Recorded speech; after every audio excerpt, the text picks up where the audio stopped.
최근 가장 수상한 인물이 있습니다. 바로 리플 공동 창립자 중 한 명인 크리스 라센이죠. 그가 2018년 이후 무려 7억 6,400만 달러, 우리 돈으로 약 1조 원에 달하는 XRP를 팔아치운 사실이 드러났습니다. 그리고 지금 암호화폐 시장에 거물인 크리스 라센이 마침내 세계 상위 200대 억만장자 클럽에 진입했다는 기사가 나왔습니다. 그의 순자산은 153억 달러로 치솟았으며 이건 전 세계 최고 부호 중 한 명으로 빠르게 자리매김했음을 의미합니다. 리플이 위기에 직면한 이 순간 시장은 흔들리고 설립자는 움직였습니다. 그리고 지금부터 들려드릴 이야기는 리플 투자자라면 반드시 끝까지 들어보셔야 할 내용입니다. 숨겨져 있던 진실들이 드디어 수면 위로 올라왔거든요. 2025년 8월 리플이 SEC 소송에서 승리했다는 뉴스가 터졌죠. 리플 커뮤니티는 환호했고 가격은 급등했습니다. 드디어 우리 시대가 왔다. 이제 달랄하다. 모든 사람들이 축배를 들고 있을 때 누군가는 조용히 매도 버튼을 누르고 있었습니다. 온체인 데이터가 폭로한 충격적인 사실, 리플 공동 창업자 크리스 라센이 소송 승리 직후 대량 매도를 감행했던 거죠. 이것은 우연이 아니었습니다. 2018년에도, 2020년에도, 그리고 2023년에도 똑같은 패턴이 반복되었던 거죠. 그리고 2024년 말 결정타가 날아왔습니다. 스위프트의 최고 혁신 책임자 탐 자흐라가 공개석상에서 한 말입니다. 리플의 SEC 승리, 그게 뭐 대단한 건가요? 법정에서 이기는 것과 실제 시장에서 성공하는 것은 완전히 다른 문제입니다. 그는 계속해서 리플의 치명적인 약점을 정확히 찔렀죠. 스위프트는 전 세계 수천 개 은행이 공동 소유합니다. 하지만 리플은 여전히 한 회사의 통제하에 있죠. 은행들이 자신의 경쟁사가 만든 시스템을 신뢰할 리가 있겠습니까? 그 순간 리플의 모든 논리가 무너졌습니다. 지금 리플 커뮤니티 게시판을 들여다보면 절망의 목소리들이 가득하죠. 상대적 박탈감이 극에 달한 상황입니다. 일부 유튜버들과 인플루언서들은 여전히 이런 말을 하죠. 리플 50달러는 기본이고 500달러도 가능하다. 리플이 우리를 백만장자를 만들어줄 거야. 하지만 여러분, 냉정한 계산을 해보시죠. 리플이 50달러가 되려면 시가총액 3조 달러입니다. 지금 비트코인보다 큰 규모죠. 500달러가 되면 29조 달러입니다. 전 세계 금 시총보다 크죠? 한 시장 분석가는 이렇게 말했습니다. 이건 마치 우리 동네 편의점이 삼성전자보다 가치 있다고 주장하는 것과 같습니다. 가장 충격적인 건 리플 초기 보유자들의 지속적인 매도 패턴입니다. 데이터가 보여주는 잔혹한 현실을 보시면 2018년 고점 크리스 라센 대량 매도, 2021년 상승 또다시 창업자들 매도, 2025년 SEC 승리, 여전히 계속되는 매도, 그들은 언제나 일반 투자자들보다 한 발 앞서 빠져나갔습니다. 리플 투자자 여러분, 이제 환상에서 깨어날 시간입니다. 여러분은 언제까지 기다릴 수 있습니까? 여러분의 소중한 자산을 계속 위험에 노출시킬 수 있습니까? 리플은 지금 미국 시장에서 조금씩 멀어져 가고 있습니다. 두바이 정부와 협업해서 아랍 전체 결제 라이센스를 획득했고 이제는 중동 시장 전체를 노리고 있죠. 그뿐일까요? 일본 시장에서는 SBI 그룹으로부터 14조 원 규모의 투자를 받으면서 아시아 전역으로 리플 서비스를 확대하고 있습니다. 뉴스에서는 호재로 다루고 있지만 사실 리플은 미국에서 점점 힘을 잃어가고 있다는 의미이기도 합니다. 오늘 들려드릴 이야기는 리플 홀더들에게는 다소 충격적일 수도 있습니다. 하지만 꼭 알아야 할 진실이죠. 지금부터 그 이야기를 시작하겠습니다. 2011년 세상에 공개된 리플의 백서, 그 백서를 쓴 인물 바로 아서 브리토입니다. 대부분의 사람들은 그를 그냥 리플 창시자 혹은 뛰어난 개발자쯤으로만 알고 있죠. 하지만 그의 진짜 정체를 알게 되면 아마 소름이 끼칠지도 모릅니다. 아서 브리토는 철저히 베일에 쌓인 인물입니다. 리플의 공동 창립자이자 핵심 개발자였지만 그의 얼굴을 본 사람조차 거의 없습니다. 지금도 연락이 닿는 건 극소수 리플의 초기 개발팀 정도라고 알려져 있죠. 그런데 여기서부터 이야기는 이상하게 흘러갑니다.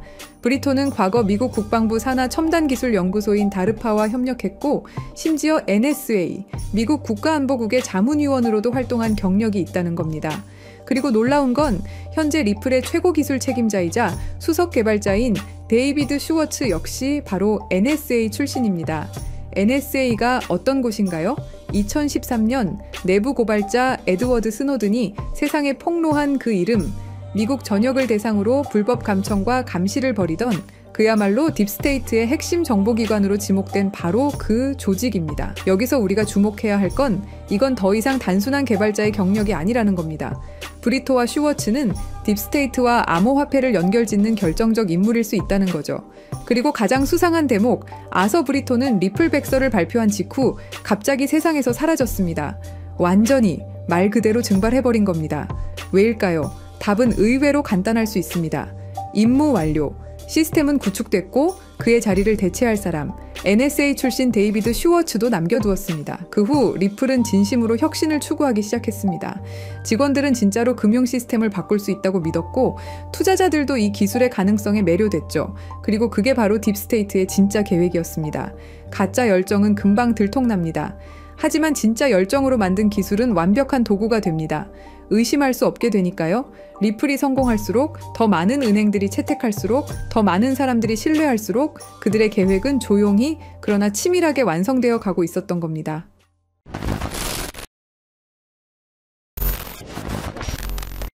사실 리플의 구조는 처음부터 뭔가 이상했습니다.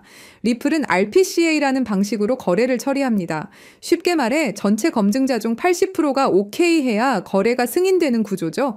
그런데 여기서 중요한 개념이 있습니다. 바로 UNL. 이게 무슨 말이냐면 믿을 수 있는 검증자 리스트를 따르는 구조라고 보시면 됩니다. 문제는 그 리스트를 누가 정하느냐는 거죠.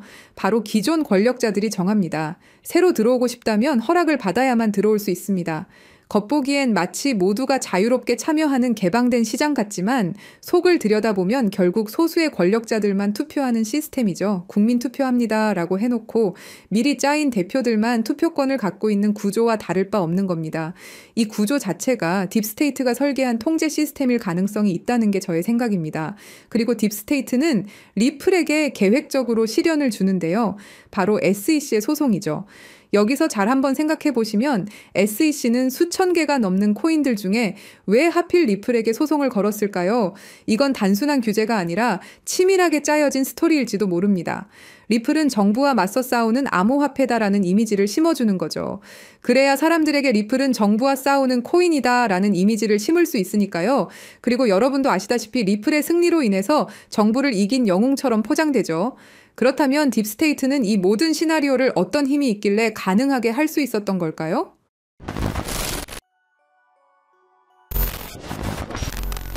딥스테이트란 무엇일까요? 그것은 선출되지 않은 권력 집단입니다. 정부 안에 또 다른 정부가 숨어 있는 것이죠. 대통령이 바뀌어도 정권이 바뀌어도 그들은 그 자리에 남아 실제 권력을 쥐고 흔들어댑니다. 그렇다면 그들은 누구일까요? 지금까지 딥스테이트로 거론되는 인물들은 크게 5가지로 분류됩니다.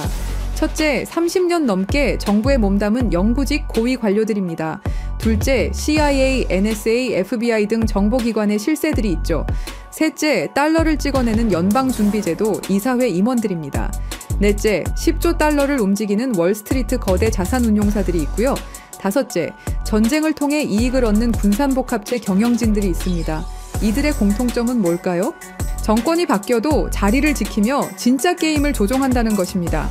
트럼프가 와도 바이든이 와도 다시 트럼프가 와도 그들은 여전히 그 자리에 있습니다. 그리고 지금 그들의 목표는 현금을 완전히 없애고 모든 거래를 추적 가능한 디지털 화폐로 바꾸는 것입니다.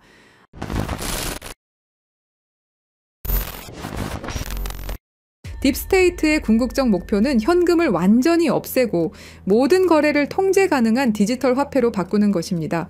바로 CBDC 말이죠. CBDC가 왜 무서운지 설명드리자면 이건 단순한 디지털 화폐가 아닙니다. 디지털 감옥이라는 표현이 정확하죠.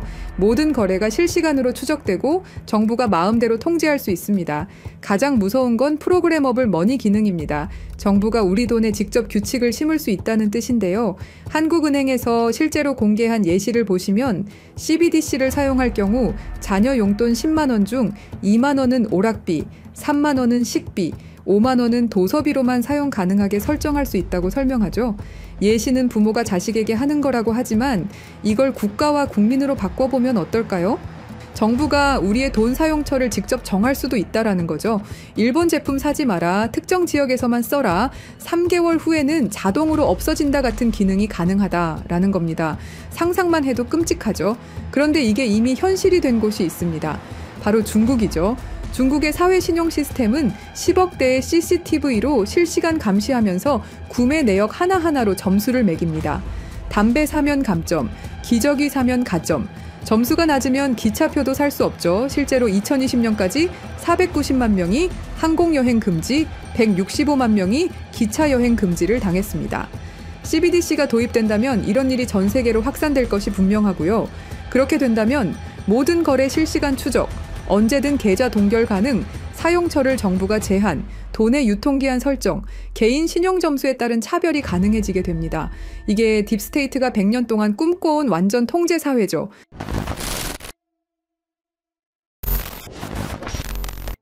하지만 예상치 못한 변수가 나타났습니다. 미국의 대통령이죠. 도널드 트럼프는 공식 석상에서 딥스테이트를 자신과 미국을 방해하는 정부 내 숨은 권력 집단이라고 규정해버립니다. 그리고 워싱턴의 기득권 정치 세력과 정보기관들이 뒤에서 조종하며 정책을 방해하고 각종 수사를 만들어낸다고 발언하죠. 트럼프는 이 딥스테이트를 미국의 적이라 말했고 재임 중엔 이들의 기밀 접근을 차단하는 조치도 취했습니다. 딥스테이트를 청산해야 할 내부의 적으로 보고 있고 반드시 제거하겠다고 다짐했었죠. 그러면서 트럼프가 CBDC를 제외시키고 선택한 게 바로 스테이블 코인입니다. 트럼프 대통령은 달러 기반 스테이블 코인은 달러의 지배력을 더욱 강화하는 데 기여할 것이라고 강조했습니다. 그리고 2025년 7월 18일 트럼프 대통령이 지니어스 법에 서명하면서 스테이블 코인의 법적 기반이 완성되었습니다. 이건 딥스테이트의 CBDC 계획에 대한 직접적인 도전장이었죠. 이제 두 시스템이 정면으로 충돌하고 있습니다.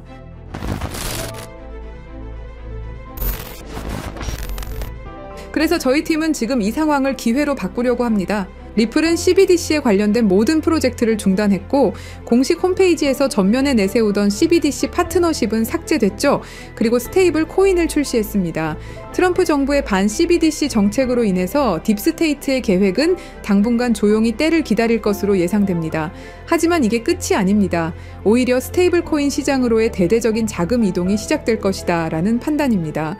크립토 퀀트에 따르면 달러 기반 스테이블 코인 시장은 지난 1년간 46% 성장했고 세계 최대 스테이블 코인 발행사 테더는 작년에만 130억 달러, 한화로 19조 원의 순이익을 기록했습니다.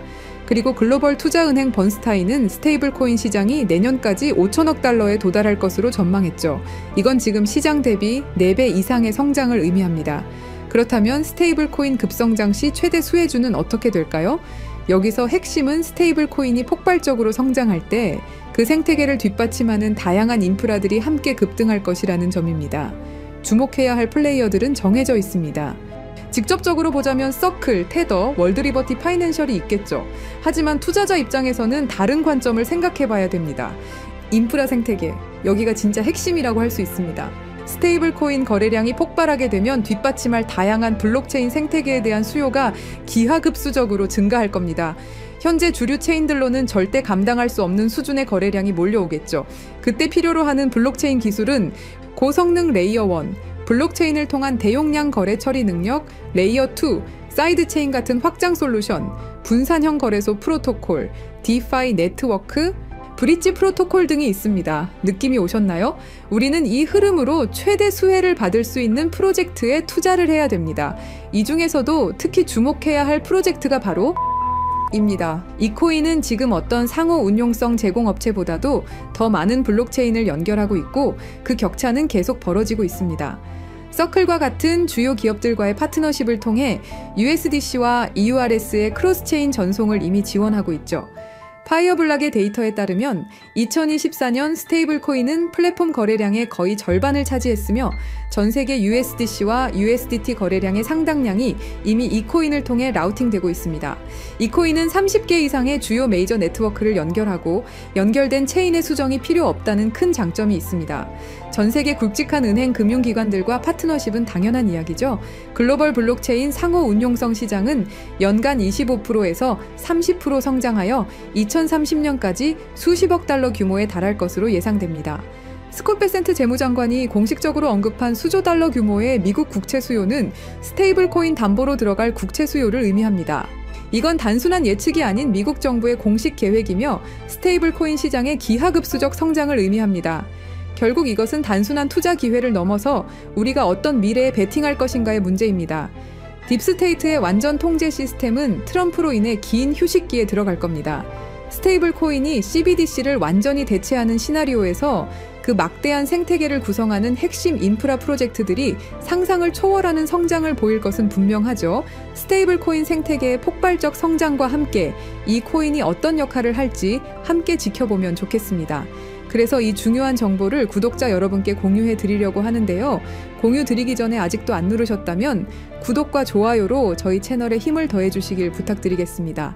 CBDC는 통제사회로 가는 지름길이고 개인의 금융 자유를 제한하는 프로젝트입니다. 우리는 어떻게든 막아내야 합니다. 그렇다면 우리 개인들이 할 수 있는 일은 뭘까요? 스테이블 코인 시장의 발전에 관심을 갖고 신중하게 참여하는 것입니다. 댓글에 기회라고 남겨주시고 010-3378-6658로 기회라고 문자 보내주시는 분들에 한해서 구독자분인 거 확인하고 이 코인의 정보 한 분도 빠짐없이 공유 드리도록 하겠습니다. 010-3378-6658로 기회라고 단 두 글자 보내주시면 됩니다. 끝까지 시청해주셔서 감사합니다.